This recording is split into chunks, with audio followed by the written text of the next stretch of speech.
Good evening. This is All India Radio, Kohima. I'm Jonas Yantan with Evening News. The headlines. Chief Minister Neiphiu Rio terms budget session 2022-23 as fruitful, smooth, cooperative and very accommodative. As Phangnon Konyak of BJP officially declared elected for the lone Rajya Sabha seat from Nagaland. 11th session of the 13th Nagaland Legislative Assembly adjourned Sine. And UDA chairman Zeliang says state government will seek to know the latest position of the centre on the demands of NSCN-IM. As we start a bulletin, we appeal our listeners to stay safe from COVID-19 by following these 4 simple steps. Get fully vaccinated, wear a face mask, maintain 6 feet for social distancing, focus on hand and face hygiene. And now the news in detail. Chief Minister Neiphiu Rio today termed the budget session as fruitful, smooth, cooperative and very accommodative. He expressed hope that the members will be able to serve the people of the state in future.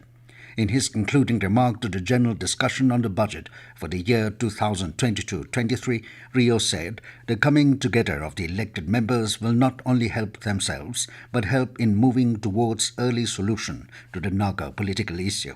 He said together the elected members will try its best to address the political issues, the ULP's issues, along with all stakeholders. The Chief Minister also appreciated members for their constructive suggestions and asserted that the heads of departments and the government would work to fulfill the aspirations of the people. As Phangnon Konyak of BJP has been officially declared as elected, uncontested, to fill the seat in the Rajya Sabha from Nagaland State. Joint Chief Electoral Officer Nagaland, Awal Lorin, informed that Konyak was declared elected after the last hour for withdrawal of candidature expired today. Only one nomination was received till the last date of nomination. Chief Minister Neiphiu Rio has congratulated Phangnon Konyak on being elected to the Rajya Sabha and also on becoming the first Naga woman to represent Nagaland in the Rajya Sabha. Rio expressed confidence that Phangnon will represent the state exceptionally well and wished her the best for a successful tenure. The 11th session of the 13th Nagaland Legislative Assembly was today adjourned to Sine, 1 day ahead of the scheduled date. During the session, the Assembly passed 5 bills: Nagaland Village and Tribal Council's 5th Amendment Bill 2022, the Nagaland Groundwater Regulation and Control of Development and Management Bill 2022, the Nagaland Fiscal Responsibility and Budget Management 5th Amendment Bill 2022, the Nagaland Appropriation No. 1 Bill 2022, and the Nagaland Appropriation No. 2 Bill 2022. The House also took up discussion on matters of urgent public importance pertaining to Naga political issue. Speaker Sharingan Longkama expressed gratitude to the members for taking interest in the NEVA system and for the manner in which the introduction of the system is well received by the members. He expressed hope that in the days to come it will expand and make its functioning more effortless. Lungkama also informed that the members can avail the training on the NEVA system in all the working days at the new integrated training room in the Assembly Secretariat. United Democratic Alliance Chairman Zeliang today said that Nagaland government will seek to know the latest position of the centre on the demands of NSCN-IM for separate flag and constitution.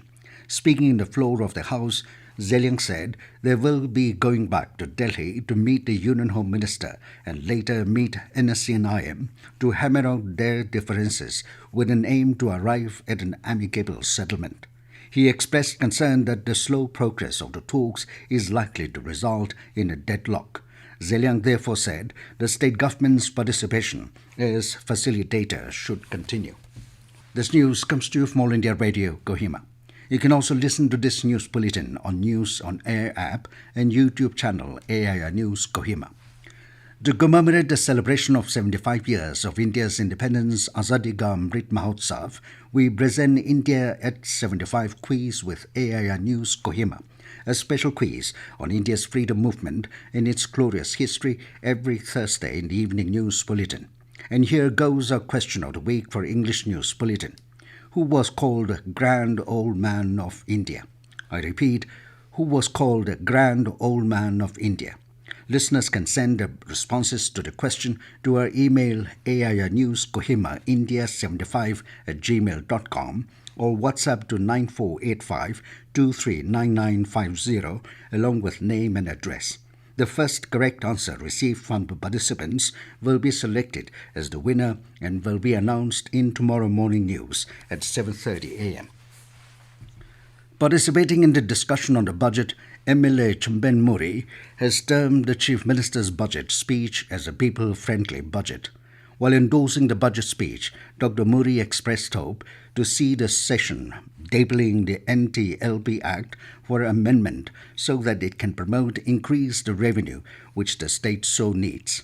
Stating that NTLB Act has been more harmful than beneficial, he said the government of the day should stand firmly on the ground reality and amend the Act. Muri said he does not understand the stand of the churches in opposing any move for the government to amend this infamous Act.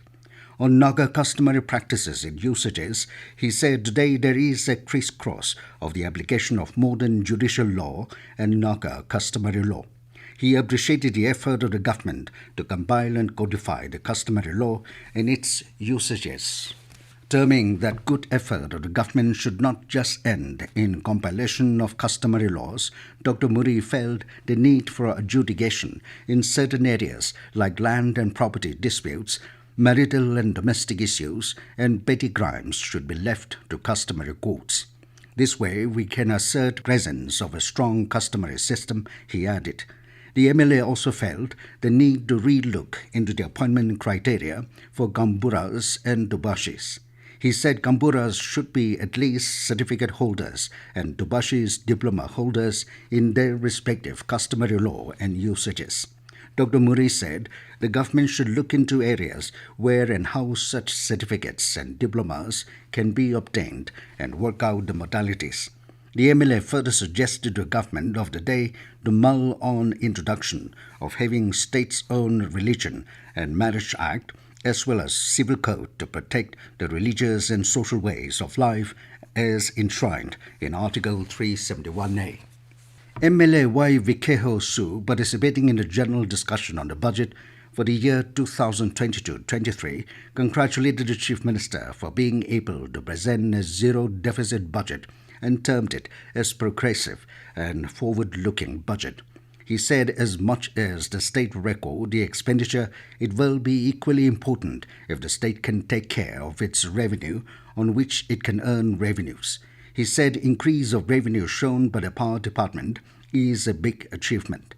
Stressing on areas that need improvement, Su said improvements are mostly done on infrastructural development, but it alone cannot bring progress and need to emphasize more on human resources development and capacity building so that the state make the best use of the infrastructures built. Prime Minister Narendra Modi will share his thoughts with the people in the country and abroad in a Mann Ki Baat program on All India Radio at 11 a.m. on 27th of this month. It will be the 87th episode of the monthly radio program. People can share their ideas and suggestions on MyGov, the Namo app, or dial 1800117800 and record their message. The phone lines will remain open till tomorrow. People can also give a missed call on 1922 and follow the link received in SMS to directly give the suggestions to the Prime Minister. Mann Ki Baat will be broadcast on the entire network of AIR and Doordarshan, AIR News website and News on Air mobile app. It will also be streamed live on the YouTube channels of AIR News, DD News, PMO and Information Broadcasting Ministry. AIR will broadcast the program in regional languages immediately after the Hindi broadcast.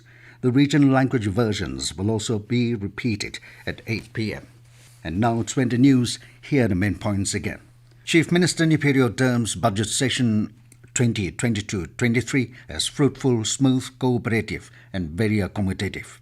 As Phangnon Konyak of BJP officially declared elected for the lone Rajya Sabha seat from Nagaland. 11th session of the 13th Nagaland Legislative Assembly adjourned Sine. And UDA Chairman Zeliang says state government will seek to know the latest position of the centre on the demands of NSCN-IM. That is all we have in this evening news bulletin. Good night.